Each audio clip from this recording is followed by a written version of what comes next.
Queridos irmãos, graça e paz em Cristo Jesus. Amém? Quero iniciar a nossa reflexão desta manhã, obrigado, fazendo uma pergunta. Quando nós pensamos no conteúdo da Bíblia Sagrada, na primeira frase até o último versículo, qual seria a mensagem que a Bíblia transmite? Qual é o assunto básico que permeia a revelação que encontramos na Bíblia Sagrada? É a história do ser humano buscando a Deus, é a história da formação da humanidade, de um povo, e depois o relacionamento desse povo com o seu Deus, é a descrição da religião judaica, é a descrição posterior daquela religião que alcança bilhões de pessoas em todo o mundo, descrição de como esta religião se formou lá no seu nascedouro. A mensagem principal da Bíblia é a apresentação de um plano individual de salvação, no qual você, crendo da maneira correta, vai estar com Deus lá no céu. Ou a Bíblia tem como foco principal regras para vivermos bem aqui na terra, de forma equilibrada? Qual é o assunto, de fato, principal da Bíblia? Será que tem algo maior? Na verdade, a Bíblia fala basicamente sobre Deus. Deus é o personagem principal. O foco principal é mostrando como Deus atua no universo e o que Deus faz para vir ao nosso encontro. Esse livro explica também porque o nosso mundo não é o mundo que nós sonhamos, que nós gostaríamos, o que aconteceu para vivermos a realidade que nós vivemos. Uma realidade muitas vezes de tristeza, de decepção, de sofrimento. Mas a Bíblia fala também sobre os propósitos de Deus para a humanidade. E nos traz uma palavra de esperança. Os propósitos de Deus para a nossa vida individualmente. E uma mensagem de alento em relação àquilo que podemos esperar para o futuro. É a história então do relacionamento de Deus conosco, de quem Deus é e do seu relacionamento com a humanidade. Nós podemos dizer que esta história compõe uma cosmovisão bíblica. Nós vamos lembrar antes o que é uma cosmovisão. Cosmovisão tem a ver com os seus valores mais profundos, com aquilo que está lá no profundo do seu ser e que é a base para a interpretação, para a sua interpretação do mundo. Tem a ver com os seus valores, tem a ver com aquilo que fundamenta as suas ações.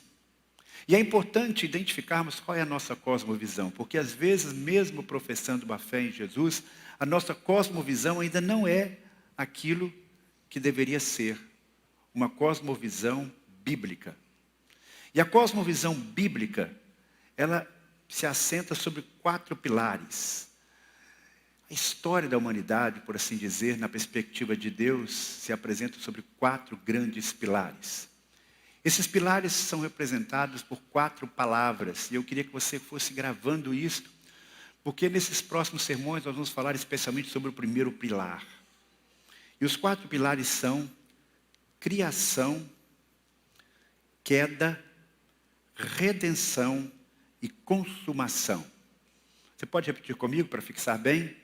Criação, queda, redenção e consumação. Quando nós pensamos no real valor de tudo que existe, da natureza ao nosso redor, o valor do ser humano, os princípios eternos de Deus para a nossa vivência aqui na Terra, para a estruturação da sociedade, nós estamos falando da criação. Quando pensamos como o pecado afetou não apenas o indivíduo no seu relacionamento com Deus, mas o impacto disso sobre a natureza, nos relacionamentos humanos. E nós percebemos então que o ser humano não é capaz de encontrar em si mesmo todas as respostas, porque algo mudou no coração do ser humano. E as nossas melhores ações, muitas vezes, elas estão contaminadas pelo pecado. E que o pecado até afeta não apenas as nossas ações, mas também as nossas motivações. Nós estamos falando de consequências da queda. Mas, felizmente, nós temos uma solução para os problemas da queda. E esta solução não passa simplesmente pelas ideologias e filosofias concebidas pelo ser humano. Está assentada naquilo que somente Jesus Cristo pode fazer por nós e pela humanidade. Mas a obra de Jesus na nossa vida e no mundo, ela não se limita ao nosso breve tempo de vida aqui na Terra. Nós entendemos que o que Jesus realizou e está realizando ainda não está terminado. Que o melhor de Deus, de fato, ainda está por vir. E aí então nós pensamos na consumação, quando a obra de Deus em Cristo Jesus, por meio de Cristo Jesus, vai se completar. A consumação fecha a história. E aí nós vamos então pensar em como nós devemos viver cultivando essa esperança da consumação. O primeiro capítulo desses 4 capítulos, criação, queda, redenção e consumação, ele está registrado nos 2 primeiros capítulos da Bíblia, Gênesis 1 e 2. O que está registrado nesses 2 capítulos, na verdade, deve ser a nossa base para muitos dos nossos posicionamentos, em todas as áreas. Na área da ecologia, respeito ao próximo, da sexualidade, responsabilidade social, trabalho, e tantos outros temas que hoje em dia a imprensa chama de pauta de costumes. Mas, na verdade, em Gênesis capítulo 1 e capítulo 2, nós encontramos elementos preciosos para iniciarmos a formação de uma cosmovisão verdadeiramente bíblica. E em Gênesis capítulo 1, o que nós encontramos? Na verdade, não é o que nós encontramos em primeiro lugar, mas quem nós encontramos. Gênesis capítulo 1, versículo 1, nós vamos encontrar Deus. Vamos repetir Gênesis 1, 1? Todos sabemos, né? No princípio, criou Deus os céus e a terra. Vamos relembrar algo óbvio. A criação evidencia a existência de Deus. Quando nós pensamos sobre Deus, para alguns a primeira pergunta é: Deus de fato existe? Como você pode provar a existência de Deus? Já tentou provar a existência de Deus para alguma pessoa? É interessante que nós temos hoje muitas pessoas inteligentes, reconhecidamente inteligentes, que têm um grande conhecimento sobre a história, sobre a filosofia, e eles escrevem livros, eles têm canais no YouTube, eles são convidados para preleções para milhares de pessoas, mas essas pessoas, algumas delas se declaram ateus. Elas advogam o ateísmo. E é interessante que, se a gente não tiver muito cuidado, a gente fica ouvindo essas pessoas como se os pressupostos delas fossem os mesmos que os nossos. Cada vez que ouvimos uma pessoa que se declara ateia, nós temos que colocar os 2 pés para trás e atenção. Porque os pressupostos são diferentes, a cosmovisão é diferente. Mas como podemos provar, então, a existência de Deus? Podemos provar por A mais B que Deus existe? É interessante que quando nós estudamos esse assunto, talvez uma das primeiras surpresas que você tenha foi a surpresa que eu tive. A Bíblia não começa procurando provar a existência de Deus. A Bíblia não começa dizendo 5 razões para você crer em Deus. Razões filosóficas para que você acredite que existe um ser superior. Alguns teólogos procuraram fazer isso e fizeram isso de forma brilhante, mas não é assim que a Bíblia começa. A Bíblia começa com a declaração implícita da existência de Deus. No princípio, Deus, não deuses, criou tudo que nós temos ao nosso redor, criou cada um de nós. O mundo criado, de fato, é uma evidência muito forte da existência de Deus. Eu me lembro que quando eu estava no seminário, 20 e poucos anos, eu vivi uma grande crise. No seminário, às vezes, a gente estudando muito, por incrível que pareça, vive crises teológicas. Você estuda, você analisa também alguns teólogos hereges, e isso deixa umas minhocas na cabeça da gente. E eu sei que eu comecei a me questionar e a pensar: será que Deus existe mesmo? Será que tudo aquilo que eu aprendi desde a minha infância não é simplesmente uma lenda? O que faz realmente eu ter a convicção absoluta?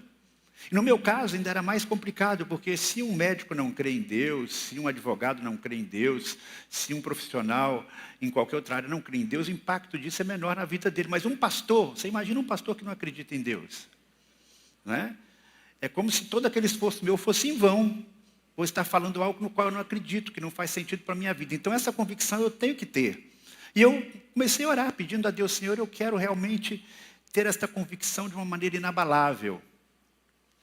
E um dia eu saí para passear, num sábado à tarde, lá na zona sul do Rio de Janeiro, que é uma região muito bonita. Eu fui lá no aterro do Flamengo, e era uma tarde linda. Sol sem nuvens, o céu sem nuvens, aquele azul lindo, o mar também, uma coloração maravilhosa, aquela exuberância do verde ali da floresta, um sol brilhante, aquela brisa gostosa. E de repente, mesmo sem ouvir uma voz audível, é como se eu dissesse, eu estou aqui.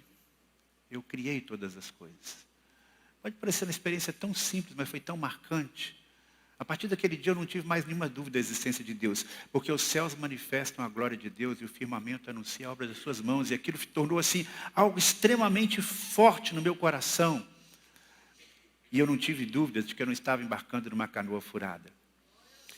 Qual a alternativa à existência de Deus? Já parou para pensar sobre isso? Se Deus não existe ou não existisse, qual a alternativa que nós temos? O acaso? Uma energia impessoal? Uma explosão? É interessante como ganharam espaços as teorias de que a Terra, tudo que existe, o universo, partiu de uma grande explosão.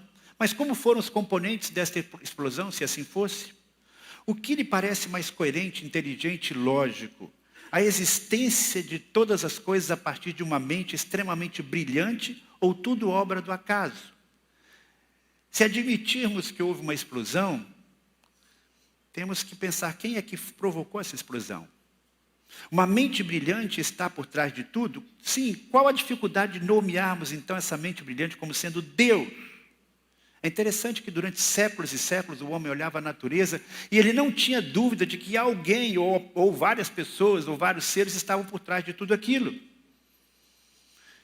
É uma questão de bom senso. Somente no século XVIII, depois de tantos anos de existência da Terra, é que na ironicamente chamada Idade da Razão, cientistas, alguns deles, e teólogos começaram a questionar as origens da vida e tentando explicar os processos de causa e efeito por períodos de longa duração sem a intervenção de um ser superior. E aí a gente pode fazer uma pergunta muito simples. Qual a probabilidade de uma fábrica de aço tem uma explosão, e nessa explosão de uma fábrica de aço vem se formar um automóvel perfeito? Qual as probabilidades matemáticas de uma colisão fortuita de gases flutuantes produzir apenas um único micro-organismo vivo e não a multiplicidade de vida que existe na Terra, processos extraordinários como a fotossíntese, a empolgação, a ação empolgante de uma águia voando nas alturas? Além disso, existe no universo um princípio de dependência. Tudo aquilo que tem vida está interdependente de outro ser vivo. As árvores precisam de ar, a grama precisa de água, a terra precisa de sol e calor para produzir o alimento. Se tudo está conectado e interdependente, como começa tudo isso? Quando começou esse processo todo? Me parece muito claro, muito óbvio, que Deus é o agente de todo esse processo. Mas há um detalhe interessante. Este Deus criador, o único Deus verdadeiro, é o Deus que criou tudo do nada, a partir do nada. A expressão latina para este do nada é ex nihilo, que significa que Deus fez tudo do nada, e a seguir ele foi dando forma àquilo que ele fez. Da escuridão, luz, do vazio, forma, do barro, vida. Você consegue imaginar o nada? É difícil imaginarmos isso. Porque, na verdade, isso não existe. Tudo que nós conhecemos está preenchido por algo. Até mesmo o que parece vazio está preenchido por átomos. A Bíblia diz que foi do nada absoluto que Deus criou tudo o que nós conhecemos, o que nós vemos e até aquilo que nós não vemos. Por isso o autor aos Hebreus diz, pela fé, entendemos que o universo foi formado pela palavra de Deus, de modo que aquilo que se vê não foi feito do que é visível. Ou seja, Deus criou aquilo que nós podemos ver, aquilo que está ao nosso redor e até aquilo que nós enxergamos, mas que está aí no universo. Quando nós criamos, na condição de seres humanos, Seja uma música, uma pintura, um poema, uma torta de maçã, ou no caso das mulheres, um bebê na gravidez. Nós lançamos mão do material que já existe e criamos algo novo, mas com Deus não é assim, porque Deus cria tudo a partir do nada. Antes que esse tudo fosse criado, na realidade não existiu nada, existiu o Deus Trino, o Deus eterno, porque a eternidade tem a ver não só com o futuro, mas com o passado. E aí nós temos então uma categoria que nós não podemos explicar como existe um ser que sempre existiu. Existe, o Deus Trino. Como a gente pode explicar isso? Transcende a nossa capacidade. Isso significa que Deus fez tudo, não apenas fez tudo, mas tudo emana de Deus. Tudo tem origem dele. Desde uma pequena formiguinha lá no seu quintal, lá na praça onde você passeia, até um lugar maravilhoso, como eu tive a oportunidade de conhecer, e alguns aqui também, um Grand Canyon, aquela coisa extraordinária, de beleza extraordinária. Tudo criado por Deus, tudo vem de Deus. E Deus criou tudo por meio de sua palavra. Por meio de sua palavra. Mas antes dele falar e acontecer, houve um outro processo. A Bíblia diz no Gênesis capítulo 1, versículo 2, era a terra sem forma e vazia. Trevas cobriam a face do abismo e o Espírito de Deus se movia sobre a face das águas. Então houve uma ação sobrenatural de um dos agentes da Trindade. Porque quando nós pensamos na criação, muitas vezes nós pensamos só assim, Deus Pai criou. Mas a Bíblia não diz só que o Deus Pai criou. Houve um processo do Deus Pai, Filho e Espírito Santo. E claramente fala sobre o Espírito Santo. A ideia no original aqui é como de uma galinha que está chocando. Está ali preparando. Mas a Bíblia fala de terra sem forma e vazia. E o primeiro versículo diz que Deus criou os céus e a terra. Nós não sabemos tudo sobre isso, mas alguns teólogos conjecturam que entre o versículo 1 e o versículo 2, nós temos um episódio que aparece lá na frente na Bíblia, que é a queda de Lúcifer. Então, Deus começa a preparar a terra, tem a queda de Lúcifer que interfere nessa criação. E aí vem o Espírito Santo para reorganizar todas as coisas. E antes que Deus comece a falar e esses outros processos de formação do universo vão se formando e da terra, há esse mover sobre as águas, esse chocar o universo, esse preparar o universo para a ação divina.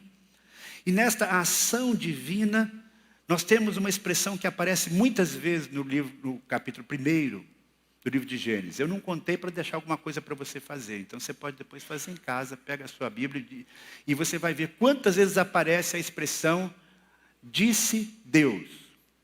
Disse Deus, haja luz e houve luz. Disse Deus que haja separação entre o céu e a terra. Disse Deus, sejam criados os animais. E muitas vezes essa expressão. Qual é a ferramenta que Deus usa, então, para ir criando esse universo maravilhoso? A sua palavra. Simplesmente a sua palavra. Cada fase da criação acontece apenas Deus falando e criando do nada. Nós podemos criar algumas poucas coisas falando. Estive pensando o que a gente pode criar falando. Por exemplo, se você quer chegar num determinado lugar, você não sabe o caminho, você pega o seu celular, você liga o seu GPS e você diz Rua Silva Paulé 1111 e vai aparecer ali o trajeto. Criou pela palavra um caminho, não é verdade? Ou então, se você tem um filho obediente, o que é uma raridade, você diz, meu filho, faça isso, e ele vai e faz. Não é? Cria uma situação pela palavra. Mas, na verdade, você depende de um instrumento para isso, não é? E você tem que ter uma autoridade muito grande para que as coisas aconteçam assim.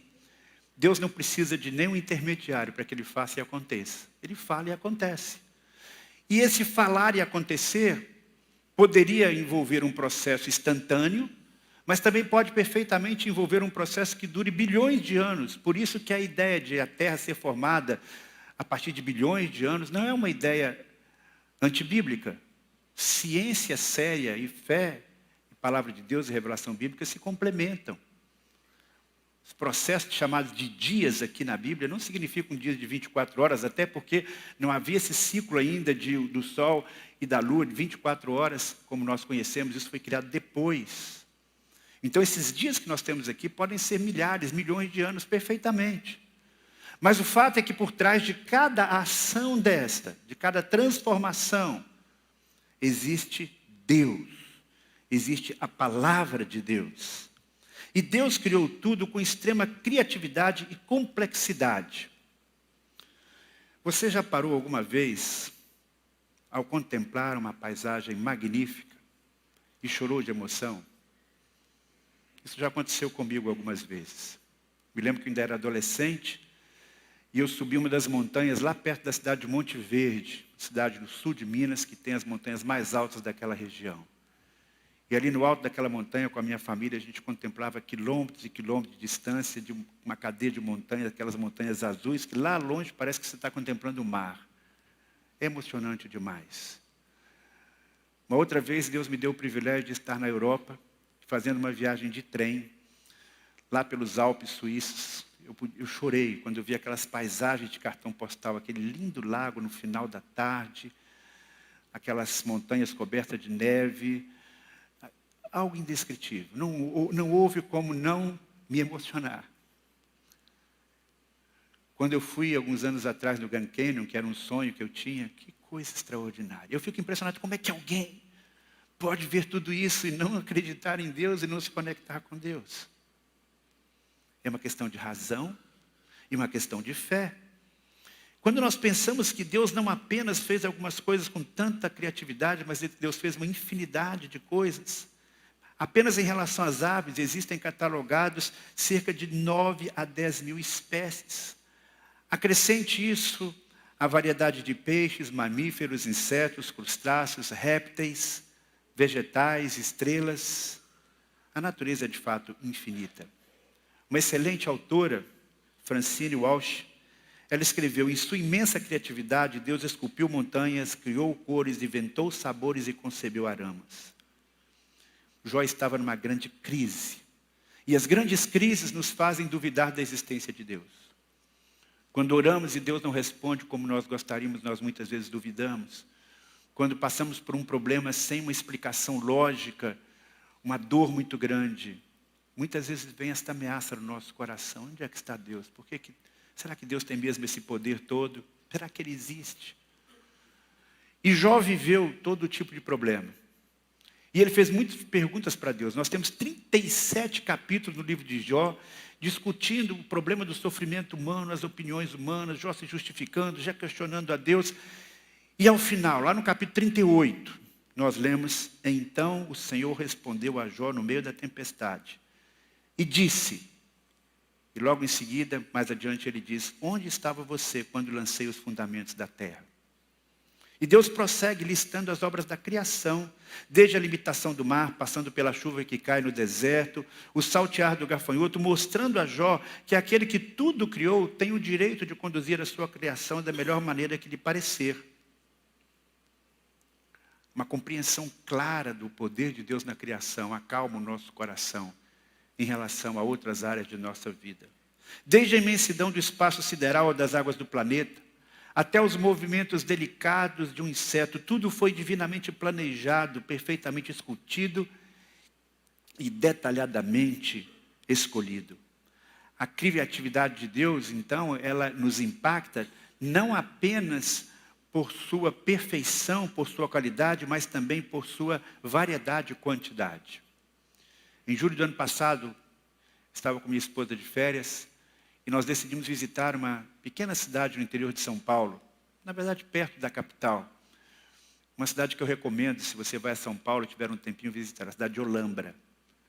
Essa cidade é maravilhosa, uma pequena cidade, mas o que existe de bonito ali são os campos de flores. É uma cidade que exporta flores para o mundo inteiro. E ali então eles têm aquelas plantações dos mais diferentes tipos de flores, campos floridos de rosas, gerânios, girassóis, orquídeas e tantas outras plantas de todos os matizes, todas as cores. Eu fiquei impressionado como é possível tanta criatividade. E aí eu concordo com a autora desse livro que eu mencionei agora há pouco. Deus não podia ter feito só um tipo de flor, bem bonitinho, e ainda assim seria encantador. Mas Deus é um Deus extremamente amoroso e criativo. E tudo aquilo que Ele faz é absolutamente singular. Não existe duas árvores rigorosamente iguais, nem duas folhas que são exatamente iguais, porque tudo que Deus faz é maravilhoso. Como reagir, então, à revelação divina por meio da natureza? Quero propor 3 atitudes. A primeira, que você e eu possamos reconhecer racionalmente pela fé que Deus existe. Como eu falei, em momentos de crise nós tendemos a duvidar da existência de Deus. Tem gente que chega a dizer, Deus, se o Senhor existe mesmo, mande um raio aqui agora para acontecer isso ou aquilo. Deus, se o Senhor existe mesmo, faça a chave que eu perdi agora. Não, reconheça a existência do Deus Criador, independente das circunstâncias da sua vida. Não é falta de inteligência acreditar no Deus Criador, pelo contrário. Eu penso que chega a ser irracional imaginar que não existia uma mente brilhante por trás desse projeto. Além de olharmos a natureza, quando nós olhamos a maravilhosa fisiologia dos nossos olhos e ouvidos, nossa capacidade de sentir, nossa pele, o sentido do tato, do olfato, nossas capacidades mentais, é preciso não apenas fé, mas racionalidade, para você acreditar que isso não é resultado de uma explosão gasosa. Eu acho muito mais fácil crer que fomos projetados realmente por Deus. É possível imaginar uma mãe com um filhinho no colo dizendo, oh meu filho, que adorável colisão de gases produziu a sua existência. Não. Um lindo bebê não é um acidente da natureza. E por isso, desenvolva a capacidade de admirar as obras das mãos de Deus. Num tempo de férias eu procuro deliberadamente fazer isso. Eu procuro ir num lugar bem bonito e ficar ali simplesmente olhando e contemplando. Eu não sei quanto a você, mas isso me conecta com Deus de uma forma extraordinária. E eu sugiro que você aproveite esse mês de férias para fazer isso. Saia do celular. Se você não consegue largar a televisão, assista O Mundo Visto de Cima e coisas assim. Bem melhor do que ver as notícias. E adore a Deus. A resposta natural de um ser que está contemplando a natureza com esse olhar, dentro dessa cosmovisão, é declarar a glória de Deus. Salmo 104 é um salmo que vale a pena você ler e reler. Ele vai descrevendo as obras da criação e o cuidado de Deus através da natureza. E descrevendo esses processos maravilhosos, ele termina dizendo para si mesmo, bendiga o Senhor a minha alma. Então, ao contemplar uma linda paisagem, não diga apenas, oh, que lindo, mas diga, Deus, oh, que lindo. Contemple a natureza em silêncio, louve a Deus, reconhecendo a sua bondade e o seu poder. Quero convidá-lo agora, então, a um pequeno exercício. Nós não temos agora condição de sair aqui, lá para Beira-Mar, ir para Morro Branco, ou qualquer outro lugar assim, mas com o recurso da tecnologia nós podemos visualizar um pouquinho das obras das mãos de Deus. E o que eu quero convidar você agora é com olhos abertos, orar, louvando e agradecendo a Deus. Nós vamos passar aqui algumas cenas que mostram esse poder de Deus manifesto através da natureza. Que seja um tempo de contemplação e oração.